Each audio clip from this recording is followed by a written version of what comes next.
On my 45th birthday, I realized I wasn't a father anymore. I was just a punchline.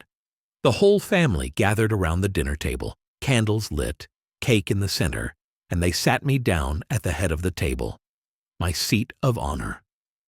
"We have a surprise for you, Dad," my daughter said, holding a shiny, gift-wrapped box like it carried hope inside. I opened it.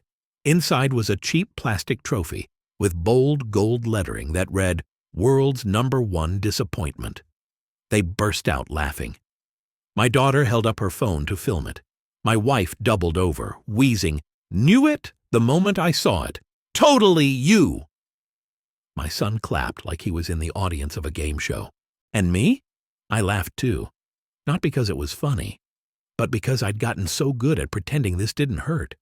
I picked up the trophy like I was accepting an Oscar. Fake smile, fake applause. Then I blew out the 4 lukewarm candles on the cake and made a wish I never thought I'd make, that I had never shown up to that table. That night, while they all piled into the living room to laugh at some sitcom like they'd just won a prize for cruelty, I quietly cleaned up. Cake crumbs scattered across the table, the cake knife still sticky with frosting. Birthday wishes? Not a single sincere one. Just that plastic trophy gleaming under the kitchen light like a dagger in the back of whatever dignity I had left. I placed it on the fireplace mantel, let them see I accepted their gift. Then I walked out to the garage. My '89 Silverado was still there, rusted, old, but the only thing in this house that still felt like mine. I got into the driver's seat, closed the door, and let their laughter fade into the background like a bad dream. The clock read 2:38 a.m. I pulled out my phone, opened my bank app, almost zero. Then I Googled my own name. Nothing. No achievements, no bio, no trace. But then I opened the Notes app, and I typed one sentence at the top, exit plan, step by step. The next morning at exactly 6:15 a.m., I called in sick. First time in 3 years. My manager's voice cracked like ice on the other end. "Are you okay?" "Is it serious?" I just said, "No." I just realized I need to fix something I've let fall apart for 22 years. At 8:37 a.m., Ruth left the house to go shopping with her sister. Emily was at school. Oscar had just caught the bus. The house was quiet. I walked into the office, opened the drawer Ruth had labeled, "Do not touch my stuff." I touched it. I dug deep, and I found it. 3 credit card statements, completely unfamiliar. Total debt over $34,000. My name wasn't on a single one, but every shipping address? Right here. This house. I kept digging. Found a bill for a second phone line, linked to a number I'd never seen. Something inside me broke, but I stayed silent. I picked up my phone and began taking pictures, page by page. 11 a.m. sharp, I walked into a different bank branch, alone. Opened a brand new checking account under one name, mine. The teller smiled and asked, "Everything all right at home, sir?" I smiled back. It's like a car with the check engine light on for a year, and I finally popped the hood. That afternoon I paid cash for a new phone, a number only I knew. That evening the house settled back into routine. Emily talked about a school party. Ruth complained that her mom's cooking was too bland. Oscar never even looked up from his phone. I scanned the table, the one I bought, the chairs I assembled when we couldn't afford a handyman. 3 people I once believed were family sat around it, completely detached. I nodded quietly, finished my dinner, and wondered, how long before they realized that the man they laughed at, the one they dismissed as a failure, is finally standing up and walking away. Saturday morning, Ruth and the kids left for her mother's, like they always did on weekends. The silence they left behind was exactly what I'd been waiting for. I stood in the living room, ran my fingers across the worn wood of the dining table. This table, where we held Emily's first birthday, where Oscar once scribbled with crayons in first grade. Now it's just faded memory, a relic of something that used to feel like love. I walked through each room, no rush, no regret. I took only what was mine, and only mine. My father's old watch. A tarnished silver ring. The one gift I ever bought myself after 10 years of work. My toolbox, my most prized possession. And finally, a photo album. Inside, a picture of me holding newborn Emily. Back when her smile was still real. Everything else I left behind. I wasn't packing bitterness. On the table, I placed 3 envelopes labeled Ruth, Emily, Oscar. And next to them, I propped up that cheap plastic trophy. The award they gave me, declaring me the #1 disappointment. This time, I didn't laugh. I walked to the garage, opened the trunk of my old Silverado. The one Ruth always called that outdated hunk of junk. I loaded my bags, checked my list one last time. Papers, cash, keys to my new apartment, new phone, private bank account, everything was ready. 2:13 a.m. I turned the key. Garage lights came on. The rest of the house sat in darkness behind me. No one called out. No one knew this time. I wasn't coming back. I pulled out of the driveway. Through the window, I caught a glimpse of the shadow of that old tree casting across the wall where our wedding photo used to hang. It's probably gathering dust by now, just like the love that once held this house together. I drove away. No sound, no tears, just release. 8:47 a.m., Sunday. My phone buzzed nonstop. 5th missed call from Ruth. A text from Emily. Dad, where are you? Mom's freaking out. A call from a number I didn't recognize. Probably Aunt Anna or someone else from Ruth's side of the family. I didn't answer the phone, just cracked open a lukewarm can of coffee and sat down in the wooden chair inside my new apartment. Simple, quiet, and peaceful in a way that almost hurt to feel. Just hours ago, I was the one holding that whole house together. Paying the bills, fixing burnt-out bulbs, carrying the weight no one ever acknowledged.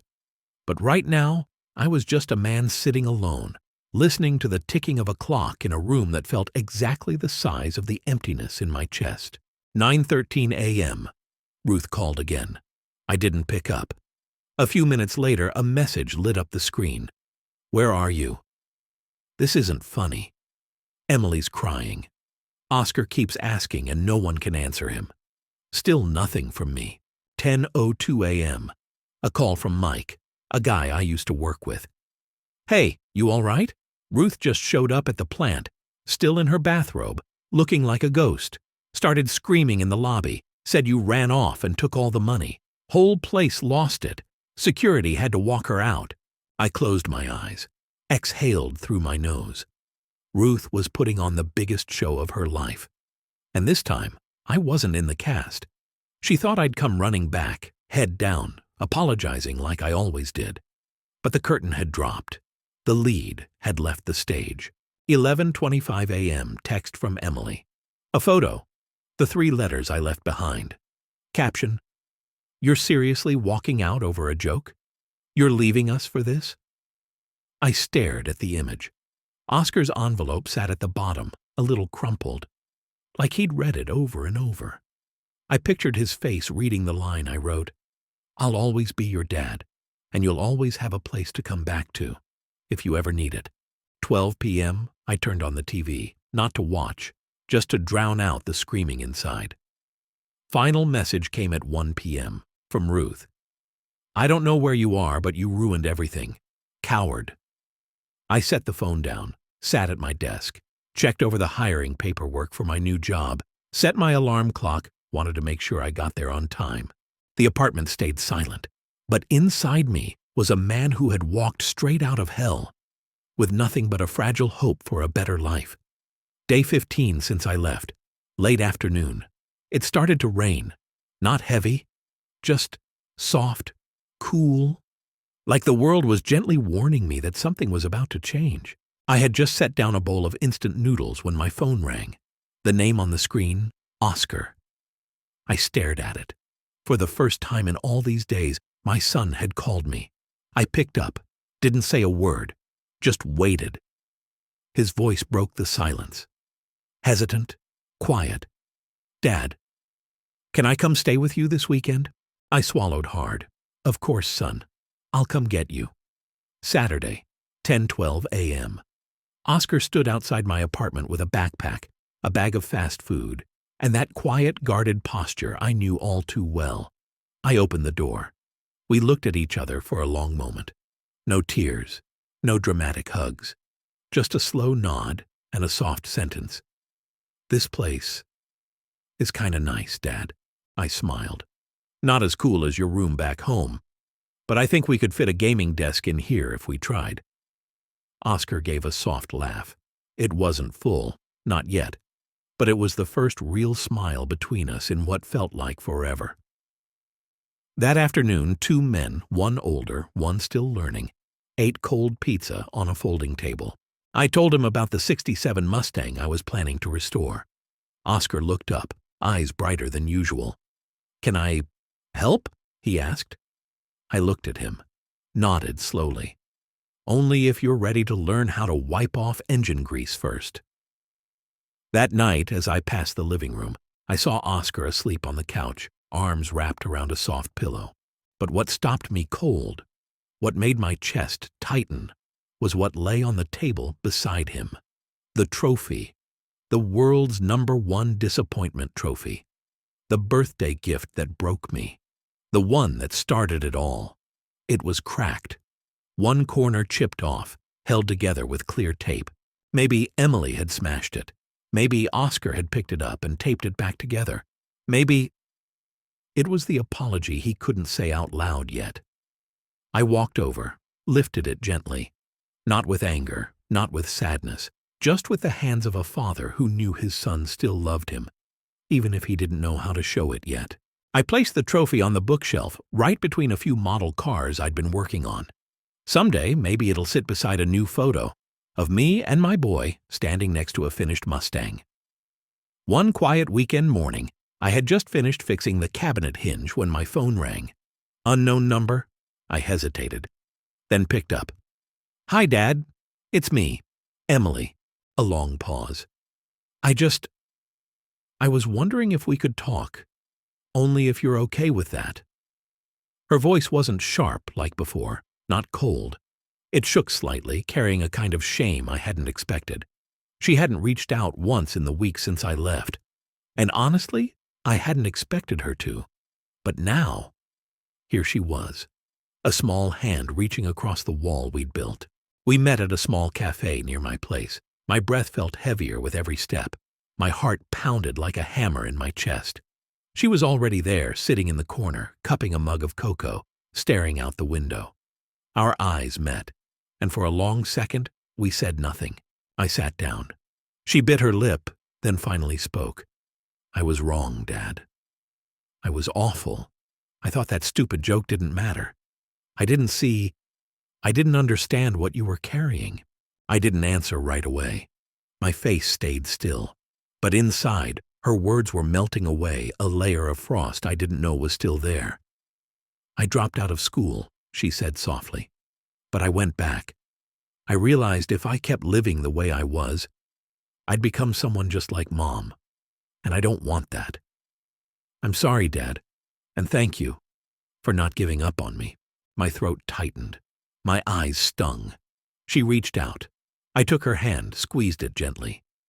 A few weeks later, on a late autumn afternoon, I heard a knock at the door. I assumed it was Oscar, back again for the weekend. I opened it without thinking. But it wasn't him. It was Ruth. No makeup, no silk blouse, just a worn coat, tired eyes, and a piece of paper in her hand. "I signed it," she said quietly. "But if you'll let me, I don't want it to just end there." She talked, told me about the therapy sessions, about the first time in years she looked in the mirror and finally saw that she too was a fracture in our marriage. Not just a victim of it. She didn't beg, didn't defend. She was just a woman who once chased illusions and was now finally ready to own her part in the breaking. "I'm not asking for forgiveness. I'm asking for the chance to make things right, bit by bit, through action." I didn't say anything. Then winter came. Snow fell gently across the porch, a soft blanket of white settling on the old wooden steps. In the kitchen, the scent of mushroom soup filled the air, blending with the warm hint of cinnamon from a little pie Emily was watching carefully in the oven. Oscar sat on the floor, reassembling the engine on a model car I'd just picked up for him. Ruth stood quietly by the window, looking out at the backyard where I was adding a few new slats to the bench out on the porch. It wasn't a perfect family, but it was one learning how to love again. From the beginning. When dinner was served, Ruth gently pulled out the chair at the head of the table. "You should sit here," she said, her eyes meeting mine, a little uncertain. I smiled softly. "You sure about that? I'm still the guy with the world's #1 disappointment trophy, remember?" Emily giggled, reaching into her coat pocket. She pulled out something small, another plastic trophy, but this one had a handwritten note taped to the front. "World's most proud, worthy man." Oscar raised his hand to signal the start of a song, a slightly early Christmas tune. Ruth sat beside me. She didn't say anything. She just reached under the table and gently took my hand.